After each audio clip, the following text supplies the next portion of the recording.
الله الرحمن الرحيم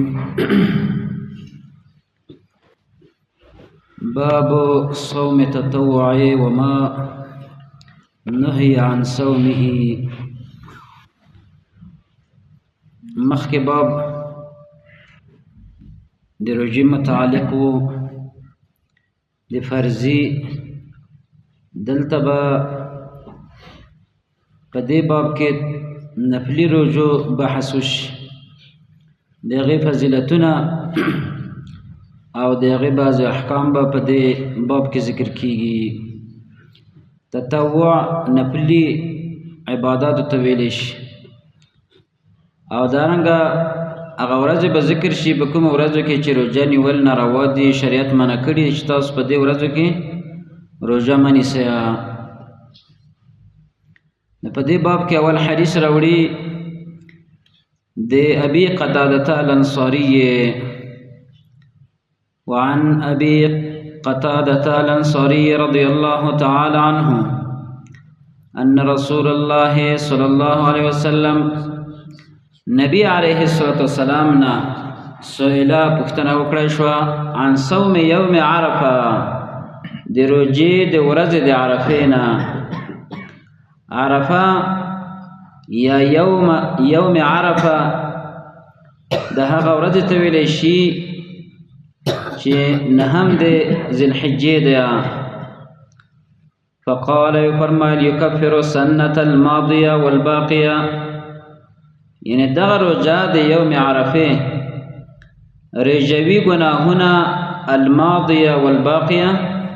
د تیر شوي کال او دارنګه د راتلونکي کال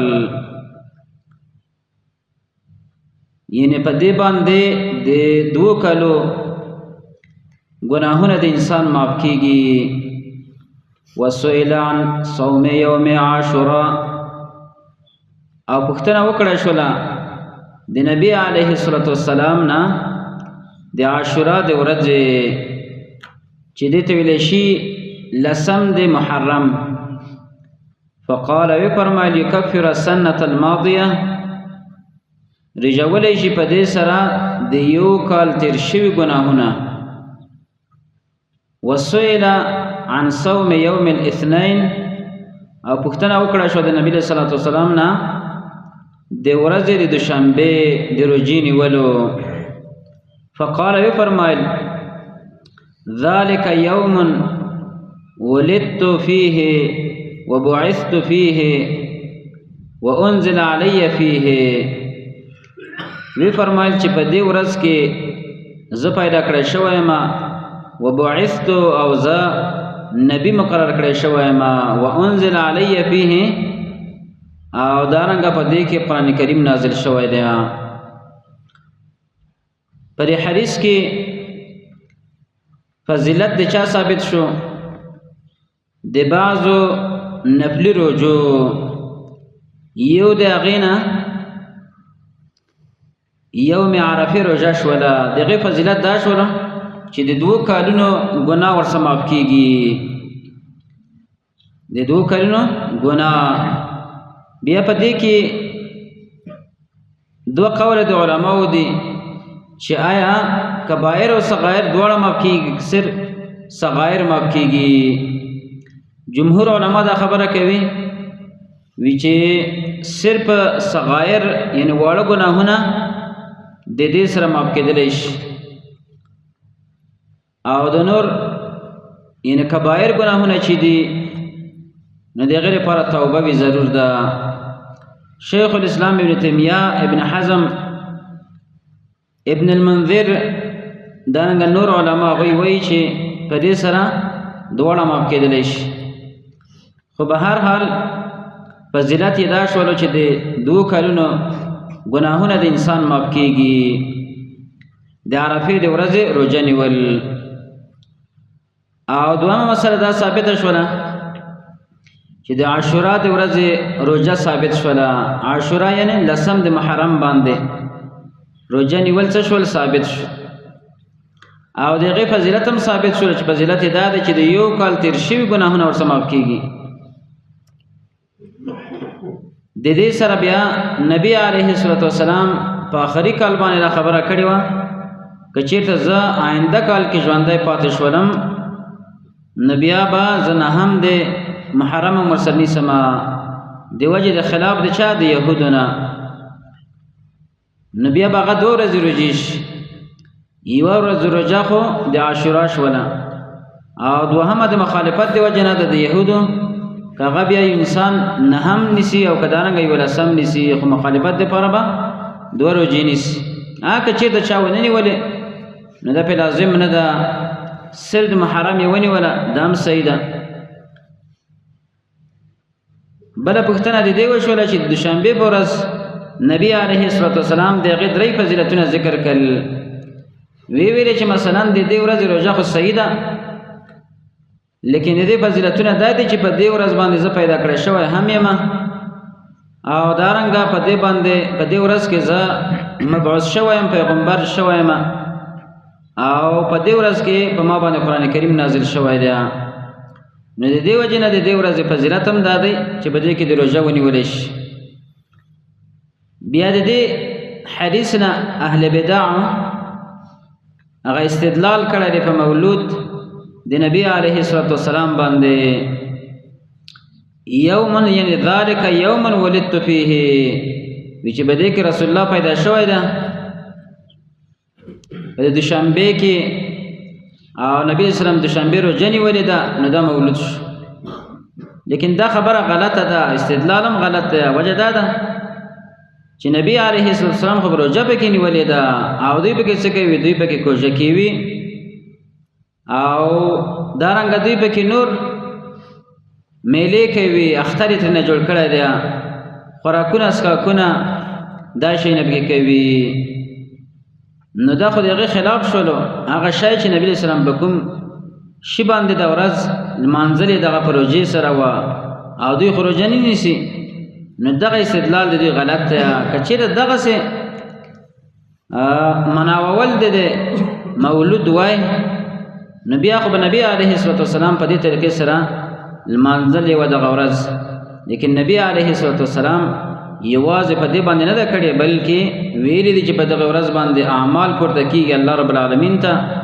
نو زه دا خوښه ګاڼم چې په دې کې د زه روژه ومه چې زما اعمال الله رب العالمین ته پورته شي بل حدیث راوړي وعن ابي ايوب الانصاري رضي الله تعالى عنه قال قال رسول الله صلى الله عليه وسلم رسول الله فرمایلی دي من صام رمضان ثم اتبع 6 من الشوال كان كصيام الدهر چا چې روژه ونیوله د رمضان ثم اتبعه بیا یې وروسته ونیولې 6 من شوال 6 من شوال یعنی شپږ روژې د شوال یې ونیولې کان کصیام الدهر دا د په شان ته د ټول عمر د چا د روژو نیولو ده د حدیث ناول استحباب د شوال د روژو ثابت شو شوال روژې نیول دا سنت دی امام مالک رحمه الله امام ابو حنیفه رحمه الله هغوی دې روژو ته مکروه ویلي دي ابن عبدالبر رحمه الله هغه وایي چې امام مالک رحمه الله ته به د حدیث نه ورسېدلی ځکه دې د کراهیت قائل دی هغه علما چې دې ته مکروه وایي نو هغوی ته د صحیح احادیث نه دي رسېدلي هغوی معذوره دي په دې کې خو د حدیث نه ثابته شوله چې 6 من شوال دا روژې سنت دی او مستحب عمل دی بیا دا به کله نیولی شي یعنی دا به وروسته د اختر نه نیولی شي د عید د ورځې نه وروسته د دریم د عید نه یا د دویم نه سړی شروع کولی شي وروسته به حدیث راشي چې د اختر په ورځ باندې روژه صحیح نه ده لیکن دویم او دریم باندې به سړی نیولی شي او په دې کې بله مسله دا ده چې آیا په دې کې فصل راوستل جداوالی مثلا دوه یوه ورځ ونیسي یوه ورځ بیا او یو دوه ورځې روژې بیا په 15 14 ونیسي او دارنګه په آخر کې ونیسي دا هم جایز دي او دام جایز دی سړی مسلسل ونیسي نو په دې کې پسند راوستل یا مسلسل نیول دا دواړه جایز دي. خو افضل ده چې اختر نه وروسته ونیولی شي، مسلسل ونیولی شي، دا افضل ده. بیا له دې سره بله مسله دا ده زنانه که نارینهونه په دې عملونو کې بیا شوق ډېر لري نو د هغوی دپاره مسله دا ده چې زنانهونه چې کومې قضایي روژې دي په رمضان کې د وجې د مریضۍ نه هغوی خوړلې وي نو هغوی د اول قضایي راوړي ځکه هغه فرض دي. او من صام رمضان دا په دلیل دی چې روژې د رمضان ونیولې بیا ورپسې کړې څه شی 6 روژې د شوال نو زنانه به اول قضایي راوړي په شوال کې او بیا به وروسته دغه نفلي روژې نیسي. دا طریقه د هغې دپاره ده. که چېرته داسې و چې وخت پیدا نه کړو یا بل دغه څه ضرورت وي نو بیا کولی شي چې وینیسي او قضایي روژې وروسته راوړي، دا هم جایز ده ورته. افضل هماغه ده چې اول به قضایي راوړي بیا به وروسته د شوال نیسي. بل حدیث راوړي وعن ابي سعيد الخدري رضي الله تعالى عنه قال قال رسول الله صلى الله عليه وسلم نبی علیہ السلام فرمایلی دي ما من عبد يصوم يوما في سبيل الله نشته یو بنده يصوم چاروجنی سی یوما في سبيل الله یورس بلار د الله کی الا بعد الله بذلك اليوم مگر الله بلری کړي بذلك اليوم پدغه ورځ باندې عن وجهه النار د مخددین النار ور لرا 70 خریفا او یا کالا. پر حدیث کې ترغیب د نفلی رجوع ته او په حالت د چا کې په حالت د جهاد فی سبیل الله کې. اذن مسله ثابته شولا چې نفلی رجوع دا سبب د چا د نجات د ور نه دی او خاص کر چې کله روزه بچا کې ونیول شي په جهاد کې ونیول شي. فی سبیل الله نه مراد جهاد ده. یو سړی په جهاد کې وتلی ده جهاد هم کوي او روزه هم ونیوله نو د دې داس فضیلت دی چې الله رب العالمین به دغه انسان د اور نه دومره لرې کړي د 80 کالو په اندازه باندې چې 80 کاله مزل د چاته وي جهنم ته وي دومره لرې به الله ترې وساتي. دا کنایه ده د خبرې نه چې په دې روژې سره به الله رب العالمین بیخي جهنم ته داخل نه کړي جنت ته به ورسوي. نو د روژې فضیلت ثابت شولو چې روژه هغه عمل دی چې انسان لره د اور د جهنم نه څه کوي نجات ورکوي. ابل حدیث کې هم دغسې راځي چې الصوم جنة وي روژه چې د سپر دی ډال دی د چا نه د اور نه نو دا بهترین عمل دی موږ ستاسو دپاره چې وروسته د روژې نه 6 من شوال 6 ورځې د شوال او دغسې د عرفې او دغسې د عاشورا چې راتلونکي کال کې که موږ تاسو ته الله ژوند را کړی وي نو دغې روژو ته ځان تیارول سر د اوسه نیت کول او اراده کلکه لرل د هغې نه علاوه نورې ورځې روژې د دوشنبې یا دارنګه د هرې میاشتې نه 3 ورځې روژې دا نیول په موږ تاسو باندې